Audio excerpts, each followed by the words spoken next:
Reyna? Hi, how are you? Hey, I'm good. I'm good. Hey, thanks for coming to the podcast. If you feeling good, we could just Of get course. started right now. Yeah, of course. Absolutely. Reyna, I want to thank you so much for coming to the podcast. For so many Okay. reasons.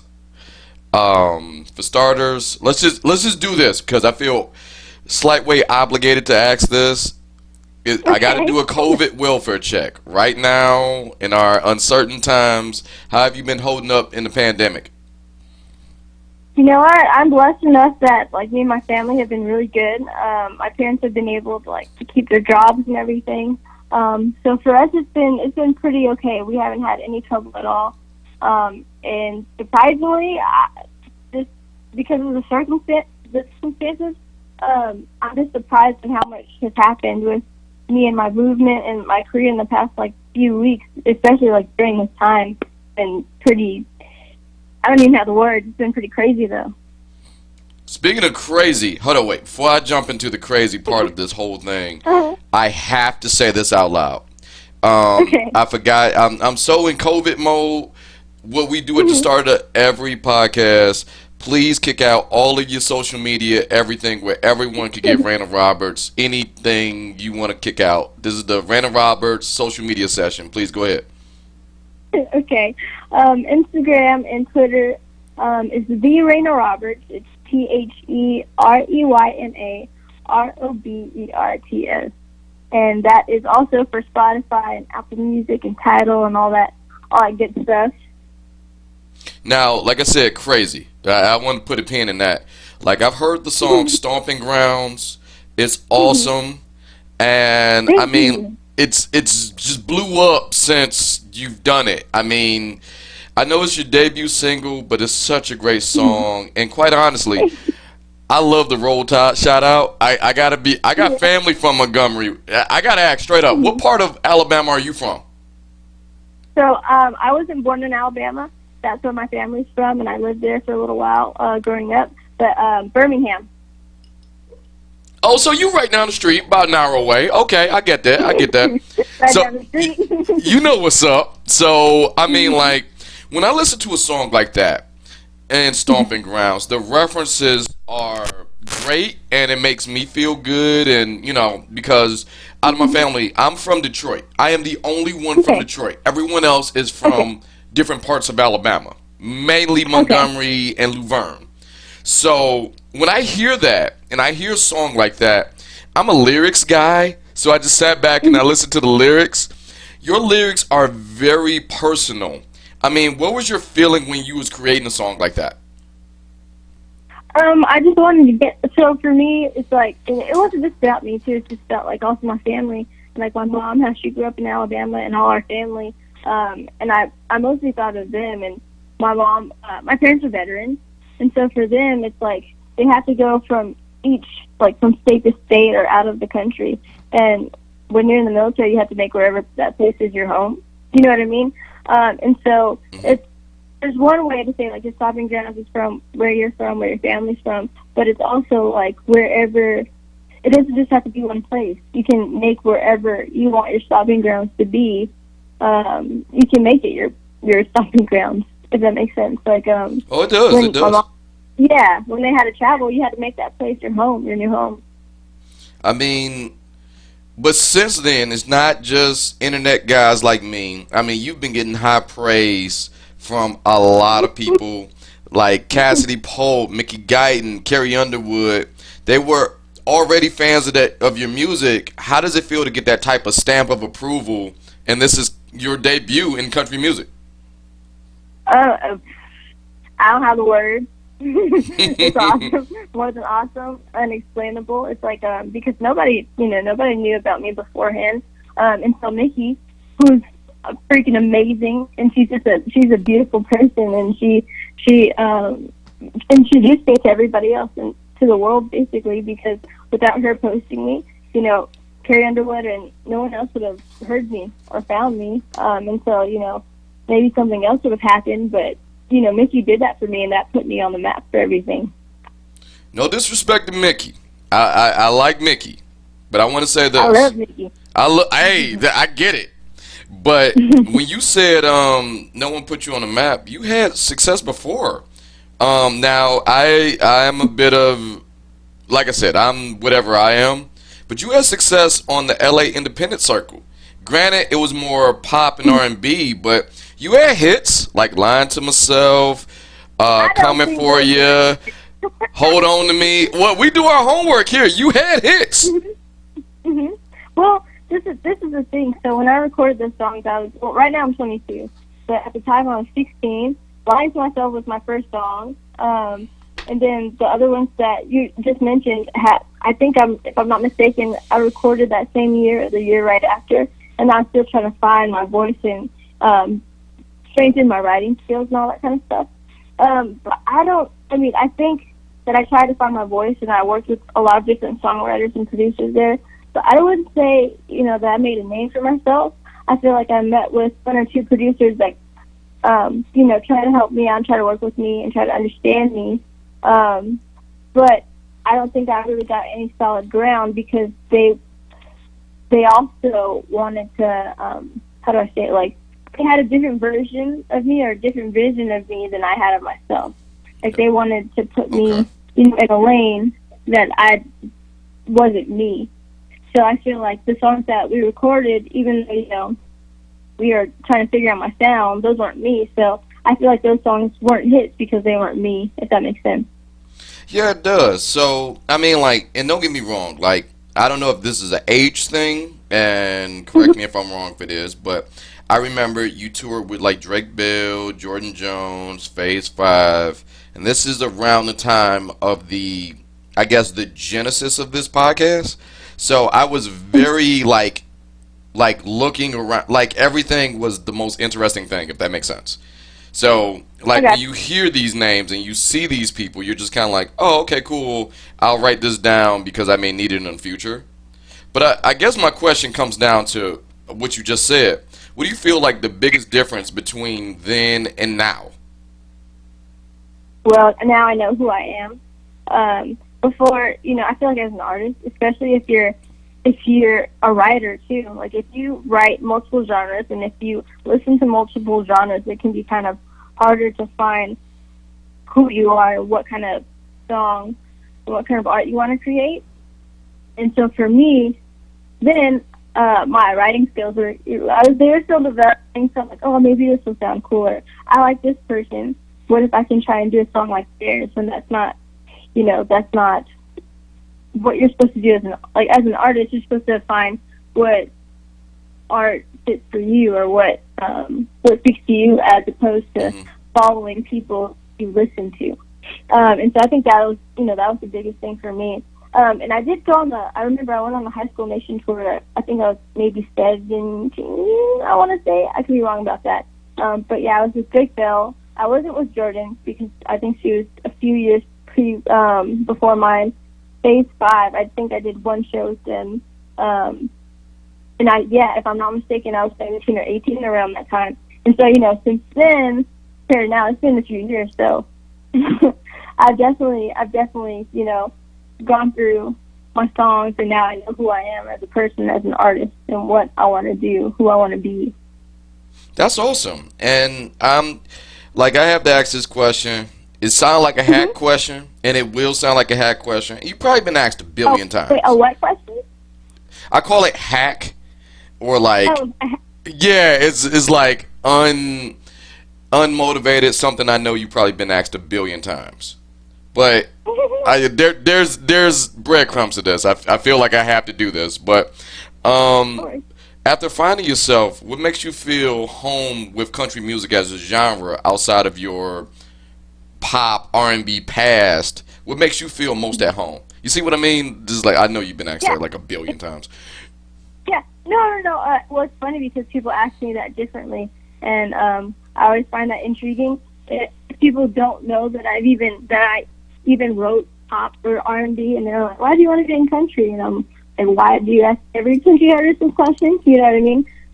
So I feel like, for me specifically, it's the storytelling. I love the storytelling, and with different genres, the storytelling is a little bit different. But that's what's always been the most appealing to me. is the stories that are told and the way that they're told. Because I've been listening to all genres since I was forever. And even when I was little, that's something that's always captivated me, the way that the stories are told in country music. That makes sense. And I mean, before we got on this mic, me and my wife, we were joking mainly because yesterday we sat down and watched Beyonce's Black is King. And my Okay. wife left the living room after watching that 60% blacker. She just did. Like she just let. I mean, like it's Beyonce. What you gonna say? Uh-huh. So when she left, and it reminded me because I'm getting ready for this interview while kind of watching it, but not really watching it. If that makes sense. She's more watching than I am, and I'm picking on Mickey a little bit when she says, Mickey says, country music also looks like this in her Right. tweet. And in the Uh-huh. field of representation of country music, and in these strange Hello? Can you times hear me? of radical change and Wait, nation hello? Can divided as a you hear me? culture at large, how do you feel like being Uh-oh. is Am I not a losing you? lot? Can you hear me? I can hear you just fine. Oh, it went out like 3 times, and I couldn't. I'm sorry. I was trying to get your attention, but I don't think you could hear me. I heard you just fine. If we're good, did you hear me? No, it went out 3. It went out like 3 times as you were talking. Can you Okay. say it one more time for me? No, yeah, we're good now. But maybe it's my Bluetooth new headphones. But I guess what I was getting at is when she says things like country music also looks like this in the field of representation and in the field of like country music right now, it's not a lot of us. Just Right. it's a good amount. How do you feel as form of in the field of representation, or will there be, do you see any progress being in racial equality as far as country music goes? I mean that's a big question, so please feel free to break it down however you feel. Yes, I feel like I think at least what I've seen so far, because this is the thing. I don't know if I'm always the best person to answer that question because I've only been actively pursuing a career in country music for 2 years. You know what I mean? So I know that there's so many people of color who haven't had the same experience as me. So since I've been in country music, things have been really, really open. Like the team that I've had, like we've had no issues. I haven't had any like really bad experiences, but that's just me personally. 'Cause I know that so many people that have been doing it for years, so many black women and men and other people of color who have been in country for years, they haven't had that same experience that I've had. You know, they haven't had a lot of open doors the same way that I've had. So I don't even know if I'm even the best person to answer that because of my lack of, years of being in country, if that makes sense. But I do know that when I look around and I see like all the artists I listen to, I mean, other than Mickey, like how many black women can you name like off the top of your head without looking it up in country music? Like you can't really Two. think of others. Are we counting Mickey? Yeah, but Yeah. not Or really well, close. one. Other than Mickey, um, who else do you know? You can't really. You have to research, or you have to really look in order to find and really popular, put to the front women in country, and even men. There's not very many.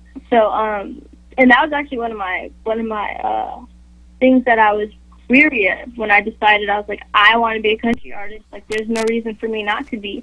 But I was a little nervous because I'm like, I don't know how people are going to accept me. I don't know, I don't know if people are going to think that I'm a gimmick just because of the way that I look.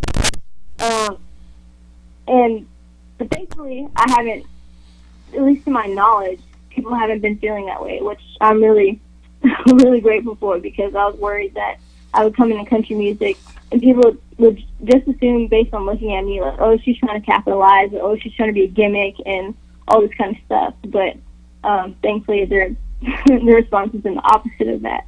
But this is a really a long answer to your question. I'm sorry, but No, it's good. yeah, It's good because, like, personally, I don't look at it as a gimmick. Personally, I don't, well, because good. here's why it's not a gimmick. The talent is there. And if the talent wasn't there, then it would be a gimmick. When I sit down and listen to your song, I mean, like, and I ain't just talking about just Stomping Grounds. I went and I did my homework and I listened to 67 Winchester.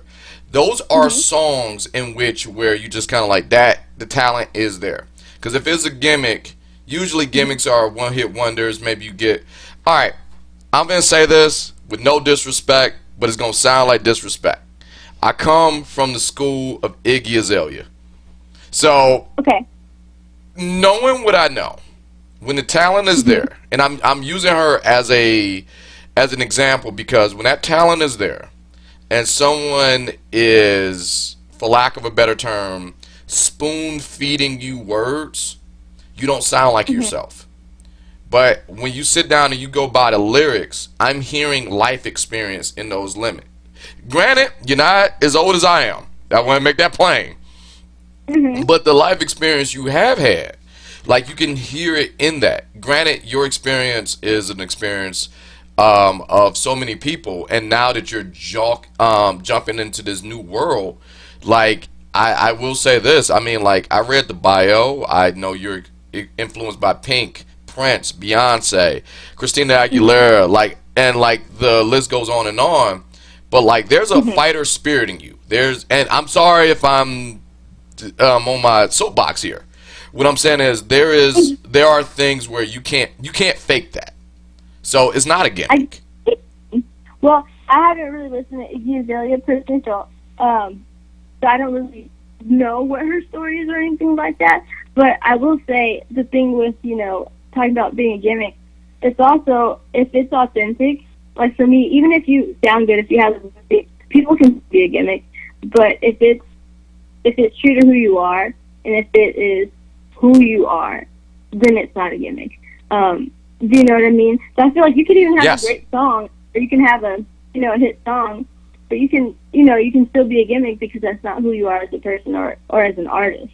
But thankfully, like when people see, that shot glass photo of me, and they see, they read my bio and they listen to the song, they can see that that is who I am, and I'm not trying to be anything different, or I'm not trying to, capitalize on what's happening right now. That's just me. Now, I'm glad you brought that up. Hmm. I am going to say this. When you see the shot glass photo of you, which is great. We're not crossing any lines or anything like that. And you see the other photos and stuff like that. It's cool because there are dimensions, and this is what I mean by those dimensions. Because there, how can I say this?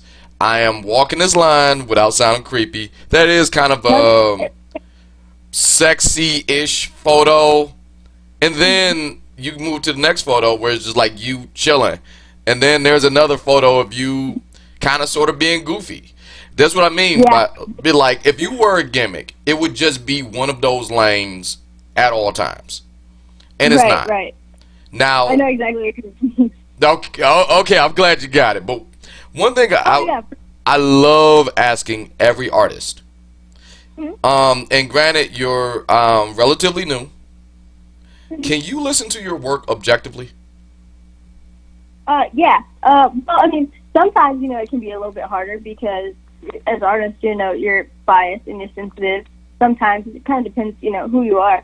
But I'm able to look at it objectively. Like I can look at a song and say that's a personal song. That's not universal. Even though it might mean something to me, whoever in a different state, in this tiny town would not understand what I'm saying or couldn't relate to what I'm saying. Like, so I know when a song can be more universal, where everybody around the world can listen and relate to it, as opposed to something that is just personal to me or that only I can really feel or connect to. So I think I have a pretty good idea of I can be objective to my song. Okay. I mean, I have to ask this question because if the roles was reversed, I'm very curious of what I would do. Okay. Stomping Grounds is awesome. 67 Winchester is awesome. I have to ask this question. As of Uh-huh. now, as of was it August 1st, as we're recording this interview, what has been the Reyna Roberts biggest flex? Biggest flex? Biggest What do you flex. What I mean, where is it sort of like, I want to treat myself. I want to do this. I'm feeling good. I'm about to stunt on these folks right now. What's been the Reyna Roberts biggest flex as of now? I'll be honest. I don't do that. Not for real. I'm mostly an introvert. I kind of just keep to myself. I'm trying to think of like, I don't really do that. Let me try and see if I could even think of anything. Oh, what's my biggest? I don't even be flexing on people like that. I don't. That's cool. I don't know if this sounds weird, but I feel like I don't need to. Like, I don't need to be like, oh, this is, who I am, or this is, whatever. I just kind of I feel like I can just let the song speak for itself, you know what I mean? As opposed to being like, oh, like, look at me, this is, like, have you seen this article, or have you done this, or, you know what I mean? Oh, it doesn't have to be that. It doesn't have to be anti. Like, let me explain. Here goes one of my biggest flexes with this podcast.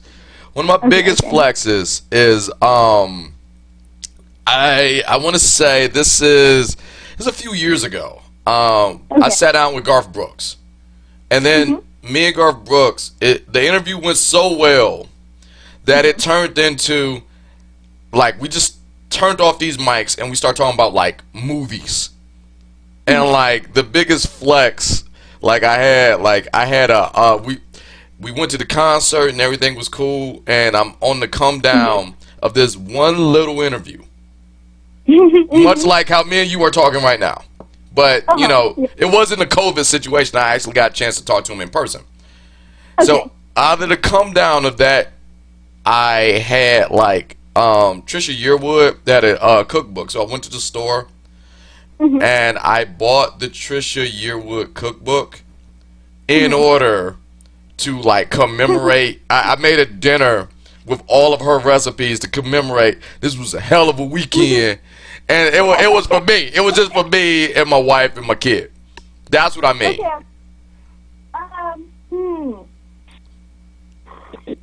Dang, I wish I found it as cool as you do. Usually, if I kind of like to celebrate, is that what you mean? Like, it could be. It could be however you felt like doing it. That's what I said. It's flex. It could go either way. If I'm excited about something, I'm like, damn, like that was perfect. That's, I felt real happy about this. I'll watch Star Wars, and I'll probably just bake some cookies and chill, and that's I guess what that would be. I mean, it's funny because I think a lot of people have this like notion of me, but I'm honestly like I'm probably like the biggest nerd and really reserved and pretty awkward. But yeah, I feel like I probably just watch Star Wars, chilling. That's what's up. That's what's up. Now, I know we got limited time here, but we like to play a game on this podcast. Okay. The game is called Things I Read on the Internet. Oh, gosh, okay. Now, it is up to you to confirm or deny these things. Normally, when I do my homework on anyone I have a interview with, we go down. The internet is unforgiving and everlasting. So I don't know what's true, what's fake, what's whatever. So I'm gonna ask a few questions. Okay. And just confirm or deny if this thing actually happened. Cool? Alright. Now here's what I read on the internet. You are a classically trained pianist. And however, you had to practice piano in a storage unit because the piano couldn't fit in your own home. Well, it's okay. So let me clear that up. So it's like a half true. It wasn't that it couldn't fit in our home. It was that we actually didn't have a home. So we had to decide, like, do we sell the piano or do we keep it? So my parents actually, they put it in the storage unit so we could keep the piano. So, but that's confirmed. Okay. All right. A few more. Your first performance was 3 years old in a bar in Fairbanks, Alaska, where you sung Lady Marmalade. Confirmed. I remember that. all right. See, the internet, like I said, the internet is something else, ain't it? Yeah. We kind of talked about this earlier, but I just want to ask. This is from, like, I asked a lot of questions for everybody else. This one is for me because I just kind of wanted to know this one. All right, when you recorded the song "Lying to Myself," way back when, Yeah. that song is about a crush of the captain of your high school wrestling team. Yeah, so I wrestled. That was the worst thing. I was disappointed because it makes it sound like it was just like that I had a crush on the captain of the wrestling team, but I wrestled. So he was my captain. I wrestled for 4 years, and then one of the years I had a crush on him, and he did not like me back, and so I got all sensitive, and I wrote "Lying to Myself." Those were all of my follow-up questions. My follow-up questions was, if so, did they hear the song? Do they know it's about them? And how did they receive it? Oh yeah, basically I can tell you all about that. So, I was 16. Yeah, I was 16. And it was it was 0 period. So it was me and all my teammates, and we were lifting weights. And then I was telling my coach, I was like, "Hey, I have my new song." And I was like, "Can I show it to you guys? It's my first one that I've ever done." And his name was Noah, so the one I had a crush on, my captain. He was in there too. And then we played the song, and I think they liked it. Can't really remember. They kept singing it all season long, so I'm sure they liked it a little bit. And then my coach, he was like, "I like this." He was like, "You write about Noah?" And I was like, I remember looking at him, and I was like, "How did you know?" And he was like, "Oh, I was just guessing. I didn't actually know." We're lyricists. You know it when you hear those lyrics. Yeah, I know, right? And Noah was right there, so he heard, and he knew. I think I told him, too, if I'm not mistaken, like, "Hey, I wrote this song about you, and this is my first song. I hope you like it." That sounds like me. I'm pretty sure I said that. All right, cool. I mean, Reyna, I got 2 more of these, and I just want to, things I read on the internet. And this is all right. That was cool, but this to my heart. We have had so many arguments about this one topic on this podcast. Okay. You kind of mentioned it earlier. You are a diehard Star Wars fan. I love Star Wars. Sorry, go ahead. And this is why I have to ask this question. In the world of Star Wars, where will your allegiance fall? Would you be Jedi or would you be Sith? Well, there's a thing. I'm a big Kylo Ren fan, so I'm gonna have to say Sith. Thank you. You man, you fit right with us. The hair's red. The hair's red. I have to be a Sith. I'm down with the Sith because I like showing emotion. I like showing or having a heart. Right, and having connection with people. Yeah, I love that. I mean, I get it. I'll do the job, but I want to hang out too. I get you. Yes. All right. And one thing I read, and it made me feel good, and I hope you can confirm this. Like, okay. Earlier in your life, you were born premature, and one of those effects were your lungs were underdeveloped. So your mom came up with a system of humming that turned into singing. So in a roundabout way, singing actually saved your life.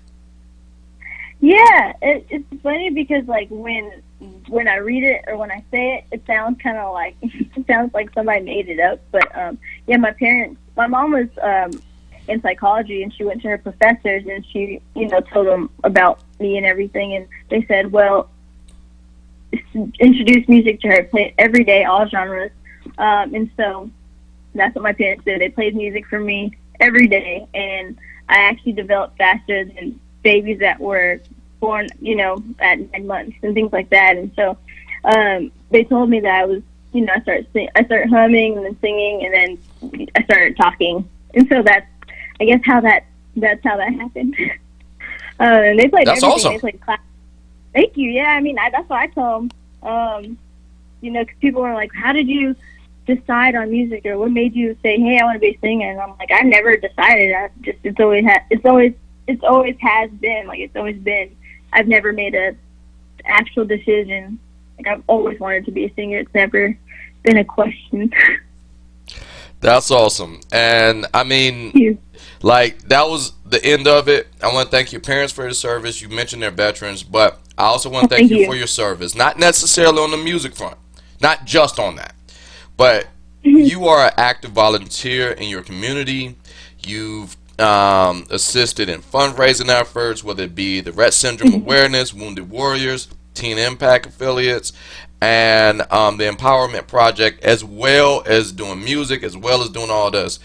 One last question. Actually, second to last question, but do you just plan on never sleeping again? Is that what it is? Do you just don't want to go to sleep, or how's that working? You know what? I guess I'm gonna find out. It's been a crazy few weeks. I plan on never sleeping again. Basically, Oh, okay, that is cool. the plan. As long as you got a plan. That's the plan. Period. Period. That's it. One question I love asking, mainly because it's been a crazy few weeks. You are, for lack of a better term, some of the people. We gave a nickname on this a few podcasts ago to there's like COVID winners. Like during this time where people have just they really turned it up as high as it can go and it's working out for them, and you are in that category. It sucks that it's during this time, but right now girl, you're doing it. You did that. Thank you. I mean, I'm just as surprised as anybody else. I'm still every morning I wake up surprised. I'm like, what? How does this happen? So I'm right there with you. I have to ask. I mean, like at this time, relatively young, old soul, young body. I got to know, what has been the best piece of advice that you've gotten thus far? Oh man, that's a great question. Let me think. Yeah, I get on my Oprah sometimes. I get on my Oprah sometimes. So yeah, you can take a second if you want. No, I love that. What is the best piece of? It's hard because the past few weeks I've gotten so much information. I can't even keep track. I think basically kind of just staying true to me and not letting anybody change me. And also, I mean, I don't really know if anybody actually told me this, but I know I've had conversations of basically, how do I say this? Like, a lot of people they feel entitled and things like that, you know what I mean? But it's like, everything that I have, like, I don't have to have all of this. Or all these things that have been coming, all these blessings, like, everything is special. And, because me and other people have worked, as much as they possibly can, and sometimes people aren't able to get where they want to be. So basically, like, just don't take things for granted. Like, and I know that sounds probably simple, but it means so much. You can't take things for granted. That's awesome. I mean, you're right. And hey, I know I'm a little bit over the time. I want to thank you. Oh, no, you're good. And thanks for coming on the podcast. I will ask this: is it cool if we play obviously Stomping Grounds on the podcast as well as 67 Winchester, because I want as many people to hear you and understand, because the way I look at it is like this: you down with Star Wars, so I know you down with the MCU. I know this. This is a feeling, right? All right, cool.